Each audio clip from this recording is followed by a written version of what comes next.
Good morning, Broncos fans. As we're getting the live streams connected, I would just like to say welcome to the show. I'm coming at you from the Mountain Time Zone, and you guys could be coming in from just about anywhere around the world. So thank you for joining in. And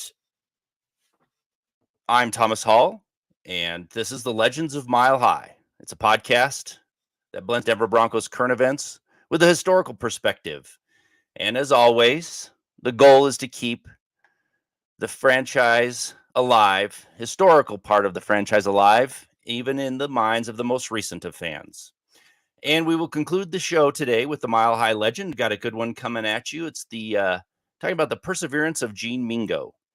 So please stick around to the end of the show because it is a very heartfelt story. And then also hit the like button if you like the show, and also subscribe to Mile High Huddle YouTube. And tell your friends about the show. The more people we can get watching this, the more we can keep this history alive. So thank you very much. And I will make a quick announcement. Next week, we're going to have a special guest on the show. Broncos Fan of the Year, Ron Katz, will be joining the show.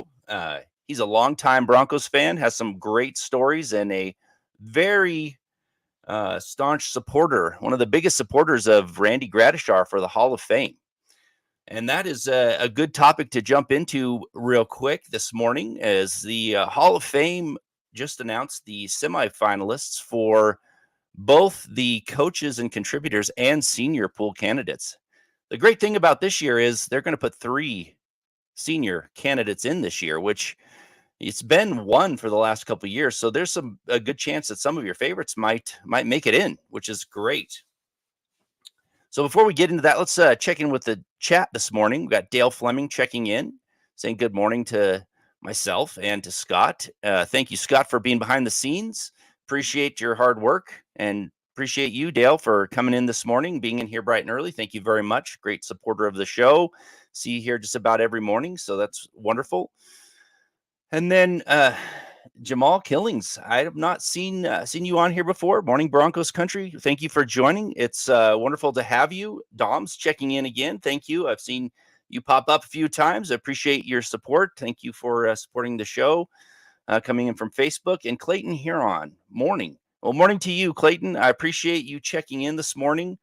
It is wonderful to have everybody jumping into the chat. We're going to talk a little Hall of Fame this morning, and if we do have time, maybe we'll get to a little season preview. But let's see where it goes.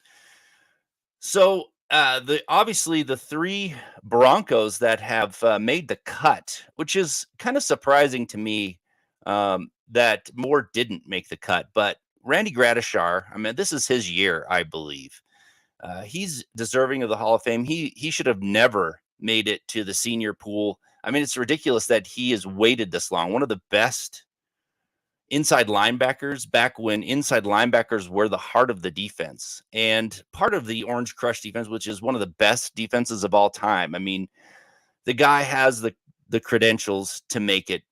He's been to 7 Pro Bowls, few All Pros, Defensive Player of the Year, probably the greatest short yardage linebacker of all time. I mean, you watch some of those highlights of his, he's always in the mix when it comes to stopping an offense right at the goal line or right before the first down marker. So one of the biggest snubs in history, in my opinion.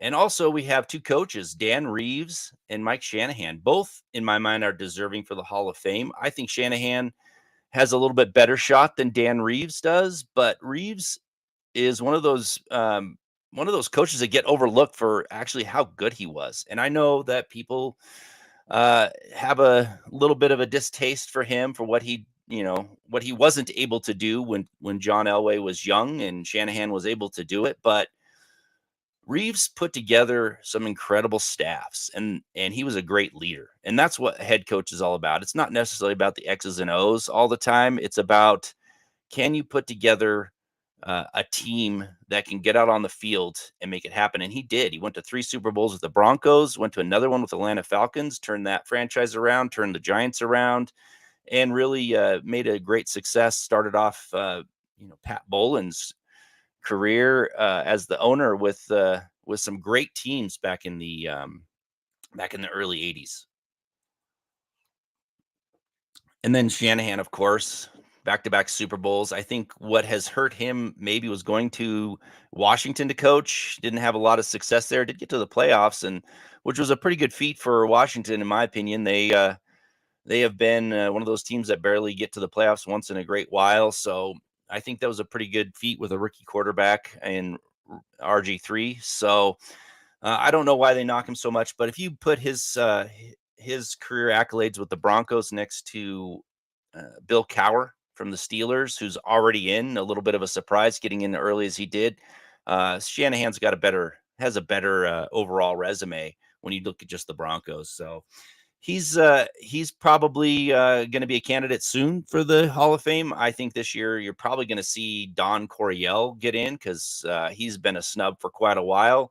One of the greatest innovators of football of all time. I mean, a lot of the stuff you see today was kind of his doing. He brought about, I mean, just the bringing someone in motion. He made that quite a staple in offenses, along with many other things. He never had a lot of ultimate success when it comes to like championships or Super Bowl wins or anything like that, but an absolute innovator. And since they've kind of changed up the Pro Football Hall of Fame process with the coaches and contributors kind of combined into this overall um, category, I think that helps Coryell because as a coach, he may not get in, but as an innovator and a contributor to NFL, he's along with his coaching that kind of puts him over the top. There's some other great names in here. Obviously, we've got Chuck Howley. You've got some, people from quite a while back. Although I did find one name curious to be on there over many others that are deserving, which was Mark Clayton. I can't believe that he made the cut out of all the great players that are kind of missing. And in fact, if you wanted to compare him to just a Denver Bronco, I mean, you look at his overall statistics compared to Lionel Taylor, who was playing in the 60s with quarterbacks who, I mean, Trapuga was a pretty fine quarterback, but after that, it was a mixture of Slaughter and a few other guys that just, you don't even remember their names really. And you have Mark Clayton, who's catching passes from Dan Marino. And you look at their career statistics and they're not that much difference. Yeah, Clayton had a few more touchdowns, but again, he is catching passes from Dan Marino. So that was a curious name to see on the list for sure. But what can you do about that? It's the voters decided on it, and it's strange. I mean, I don't even know if he's deserving to be a semifinalist, let alone a Hall of Fame inductee. So why put him on the list? Lawrence Rivera, my guy, coming in. What's up, guys? It's going to be beautiful, 100 degrees here in Colorado. Yeah, man, it has been hot. I'm telling you that I moved a while back from the beautiful state of Maine, and I living in New Mexico now, which is beautiful. It's close to the easy enough drive to get up to Denver to check out games and see training camp and things like that. But man, it has been incredibly hot, but it's a dry heat, so that's great. But it got up to 99 yesterday, so it was a scorcher. So here's to you, and try and stay cool up there in Colorado today. And thanks for checking in. Couple other names on this Hall of Fame list that I just kind of scratched my head about, and one of them, and if you look at them versus great Broncos players, I mean, you look at Clay Matthews Jr. He's on the list, and I know there was a huge push for him right before he went into the senior pool, and he's back again. But you compare his career to another inside linebacker who we had on the show, Carl Mecklenburg, and his career is not even close to what Mecklenburg did. He played significantly longer. I think it was about 7 years more. So his overall stats, from longevity are a little bit better. But man, Matthews didn't even have, I mean, Mecklenburg's 1989 season was Defensive Player of the Year worthy. and Matthews didn't even come close to a season like that. And it's incredible what Mecklenburg was able to do just from the inside linebacker position. And then you bring into the into the equation that he has the distinction of being the only player to play all front seven positions at a high level. Getting over 1,000 tackles and over 79 sacks. That's an amazing feat, and to have Matthews kind of jump in there ahead of Mecklenburg is a bit of a head scratcher to me. And to also add to the fact that Mecklenburg's 3 Broncos teams that went to the Super Bowl did it over Matthews' 3 Cleveland Browns teams. So it's a head scratcher for me on that one. I have a hard time. I have a hard time with that. I know he has a lot of popularity with all the the publicity he had right before he got into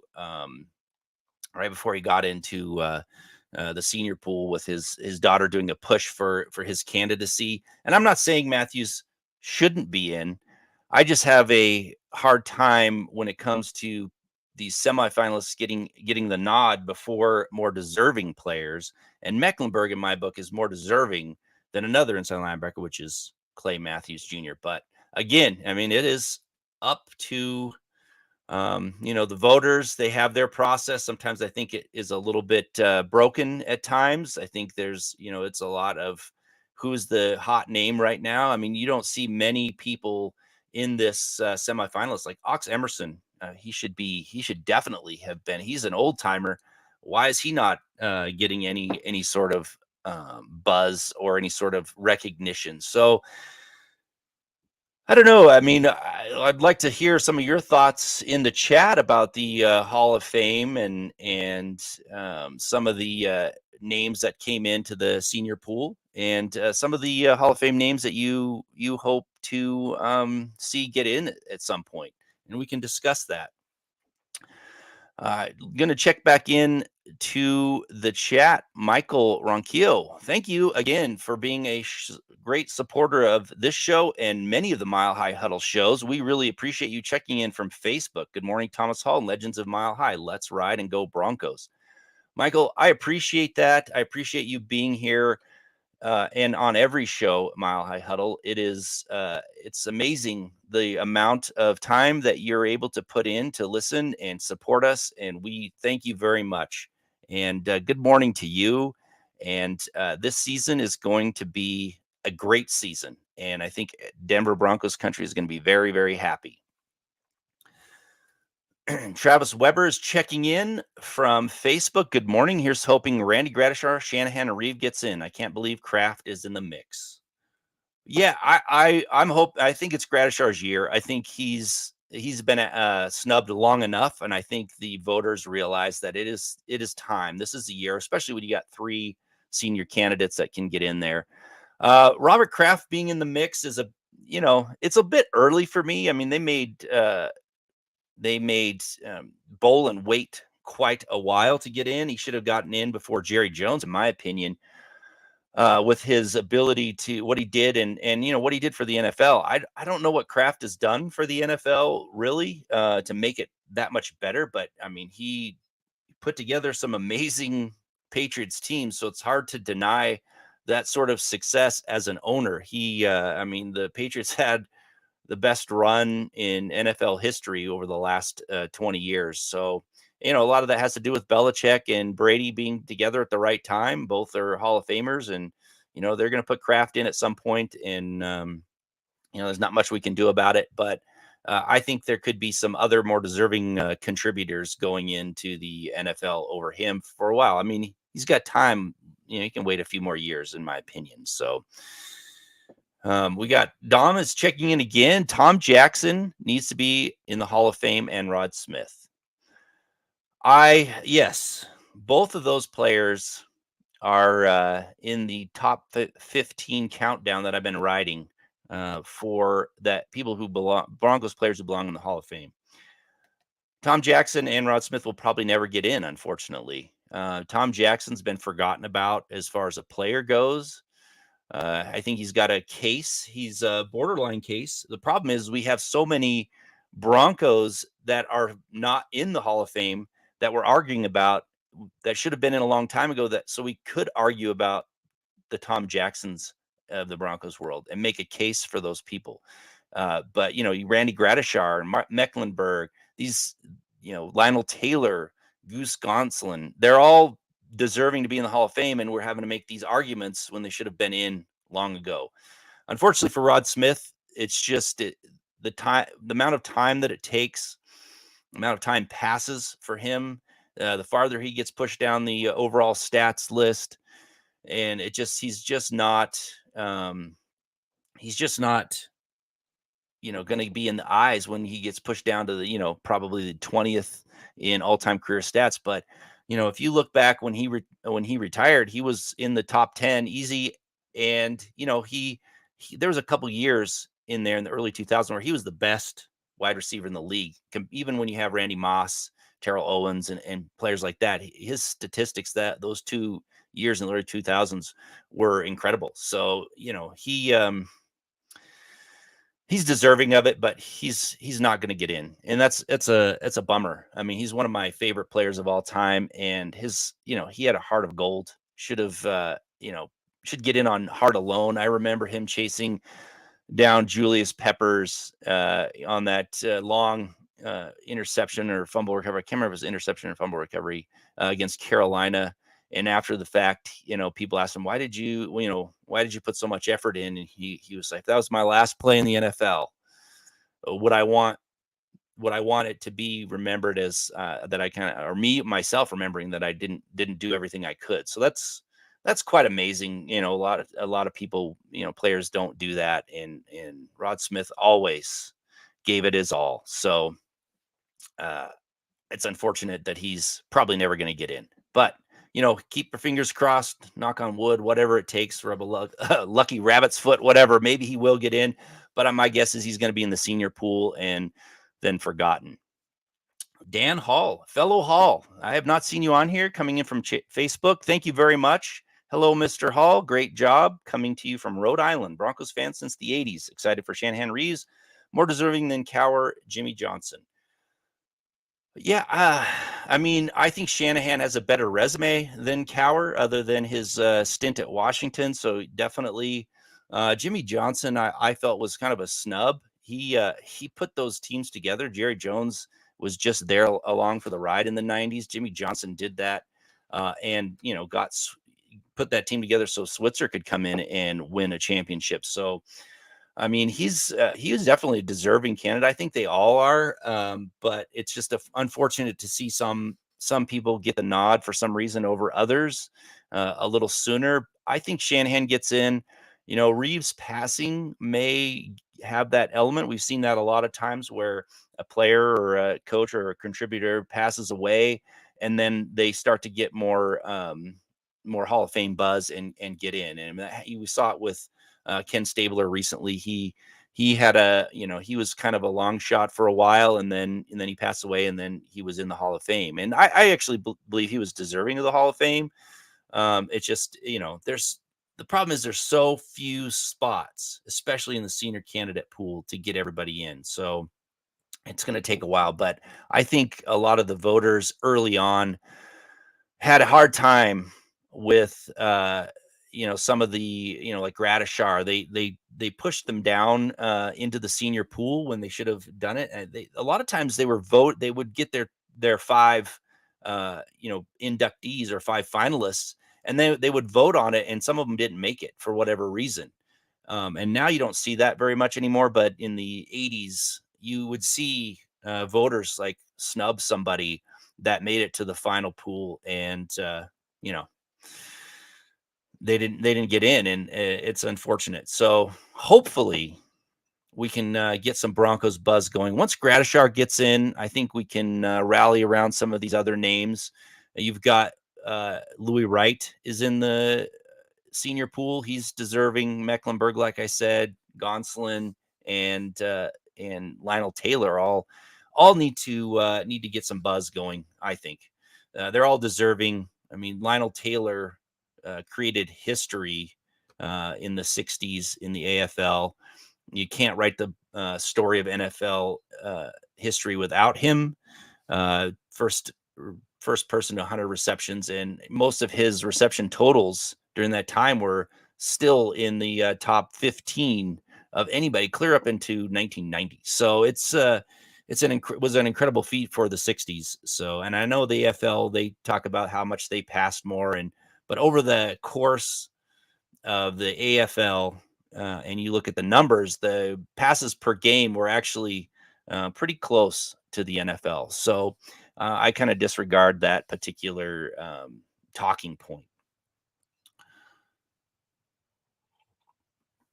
Jeremy Shawn coming in. Shanahan revolutionized the NFL run game, completely owned the Pats, and took a bad team to back-to-back championships. Cowher was a popular coach on the most popular team. Yeah, I agree with you, Jeremy. Shanahan, when he got his shot to run the show, he did what he wanted to do, and that was the big part, was bringing in the run game that he wanted. And that was Alex Gibbs' brainchild, obviously, the zone blocking scheme and using that. I remember his stint with the Raiders, and he wasn't given that opportunity. He brought in some of his coaches. Him and Al Davis were basically fighting over who had the power to say over the team. Al Davis brought in some of his own guys who butted heads with the scheme. He wasn't able to implement it. Art Shell was Al Davis guy. He didn't want to run the zone blocking scheme. So when he got to come to Denver and put that together, it was absolute perfection. And it's still used today. I mean, the influence in even today's game, teams are still using that zone blocking scheme, and the way he ran it in it's amazing. And Alex Gibbs, as a assistant coach, should at least get some recognition somewhere for what he was able to do. Colby Collier checking in from Facebook. Thank you very much for checking in. Gut feeling it's Shanahan's year for the Hall of Fame. Well, I hope so. I hope your gut is right, and thank you for checking in. I appreciate that. I don't know. I hope you're right. I hope it's Gradishar and Shanahan. My feeling is going to be, like I said earlier, it's I don't know if Shanahan's going to get in this year. I think it's now I'm drawing a blank. Don Coryell, sorry. I think Don Coryell's got a lot of buzz over the last few years. People have been a bit upset that he's not gotten in, especially over someone like Dick Vermeil, who's the inductee this season in 2022. So we'll see. I hope you're right. I hope it is Shanahan. I mean, back-to-back championships, did what Dan Reeves couldn't do with the Broncos. And Dan Reeves put together some great teams and is a Hall of Fame candidate himself. So Shanahan should get in. I think it might take a couple years because they've got such a backlog of coaches and contributors and senior candidates. My opinion, though, is I think they should do a contributor or a coach every other year and give another opening for senior candidates. I mean, the players are the ones out there on the field doing the job. You can put together a good team. And if you're an amazing coach, like some coaches obviously deserve to get in, but we don't need to have all of these contributors every year getting into the Hall of Fame over a player, because those are what make the team work. I'm sorry. The coaches aren't out on the field doing it. They aren't slamming their head up against another player violently. The players executed the game plan. They're the ones that actually did the playing. They made the wins happen. My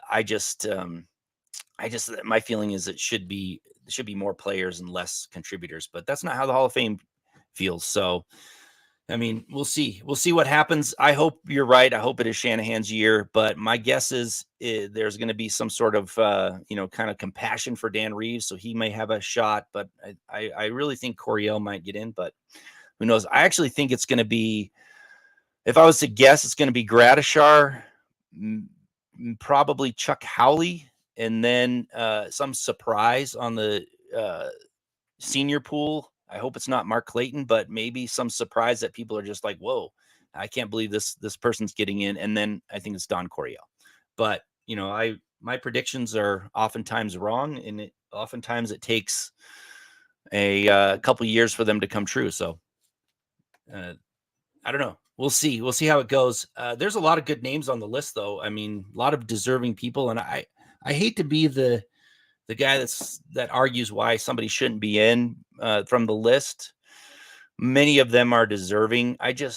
My problem with it is when they put somebody on a semifinal list that was not even close to another player, who is more deserving. And that's where I start to kind of scratch my head about the process. So we'll see. Well, let's change gears here. I have enjoyed talking about the Hall of Fame. I know we were going to maybe jump into a season preview or something like that, but let's table that for another time. And maybe we can jump into, if there's no last minute names being thrown out there to talk about, we can start to wrap up the show. It is 7:32, so this is a 30 to 40 minute show. So let's start to wrap it up. And again, remember, next week, special guest Ron Katz, Broncos Broncos fan of the year, and not a player or anything like that, but someone who's been around the team for quite some time, has a lot of great stories. It'll be fun to listen to him tell some stories. So tune in for that next week, and we'll learn something probably that we've never heard before, and that's what this show is all about. There's going to be some sort of information. When Carlin Mecklenburg was on here, I learned a few things that I never knew about. So tune in. We'll learn something new and keep the storied history alive. So let's wrap up the show with the Mile High legend today. So Gene Mingo quit football once when he was young, but he never quit again. And even though football tried to quit him many times over, his career was a testament to perseverance. It was also about versatility. He scored points in 6 different ways in pro football: as a kicker, a rusher, pass catcher, returner, and even as a passer. And the other 2 players in history to do this are enshrined in the Pro Football Hall of Fame. And Mingo's career in pro football happened because he volunteered to play any role. When the Broncos needed an accurate kicker, he showed the coaches why he was the best option. When the other kickers were struggling in camp, he volunteered to make some kicks, even without a kicking shoe. And he made a few kicks and then finally missed one. And when he did, Frank Filchak, the head coach, told him to get out of here. But he didn't give up. He asked for another chance, and each kick after split the uprights. And with that display of kicking accuracy, in practice, he won the job and became the first African-American kicker in NFL history. He made history that day.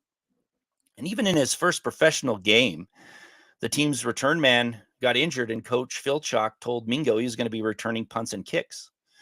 And he responded by taking one 76 yards for a touchdown. And in doing so, gave the Broncos their first victory. And after that day, Mingo volunteered for every position that needed someone. He played halfback and fullback, receiver, and defensive back, along with his already assigned duties of kicker and returner. And he also has a 46-yard and a 52-yard pass to his name in his modest passing attempts at quarterback. And Mingo is a good player and an excellent kicker. He led the league in scoring in 1960. And in doing that, one would think that his job was secure. But when he returned to camp in 61, there were 7 other kickers competing to replace him. But instead of being upset, he taught them how to kick. He knew he was the best on the team, and he wasn't going to go quietly into the night. He again won the kicking duties, and in 62, he led the league once more. His 137 points that season ranked in the top 5 all time, which was a significant accomplishment. But even with his talents, abilities, and versatility, he still knew he had to be a staunch follower of the team rules, because he understood that the team was always looking for a reason to replace him. Unfortunately, that reason occurred in 1964. Mingo got in trouble for breaking a team rule, a rule that many other players broke without any repercussions. But for Mingo, it was a reason to let him go. And he was gone from the Mile High City 7 games into the season. He bounced around the league, playing for Oakland, Miami, and Washington. And that season in the capital city was another test of his ability to persevere. On a kickoff against the Eagles, returner Timmy Brown, got through the coverage unit, and Mingo was making the tackle on him. And his teammate hit Brown in the back at the same time. And the force of the collision was violent. Mingo described it as though he felt like somebody hit him in the head with an axe. And after that hit, Mingo played a brilliant game, even tying the score on his final kick. But he has no recollection of the game. He woke up in a hospital 3 days later and had to be shown a newspaper to be convinced that he actually played that game. After being released from the hospital, he went back to the team, but was told he was no longer needed. And he tried to continue playing and bounced around a little bit, but was released for the final time in 1970.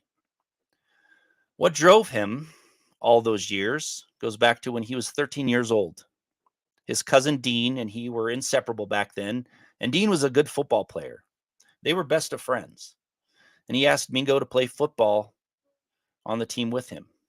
But during a scrimmage, Mingo got hit in the mouth and decided it wasn't the game for him.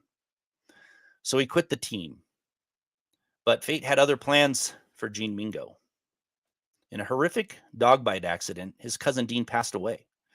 And his mother was stricken with grief and was looking for some solace, asking who would be your baby now. And when Mingo tried to oblige by saying he would, she looked at him and said, "You can't. You're a quitter." He told her that day he would never quit again. And he held true to that vow.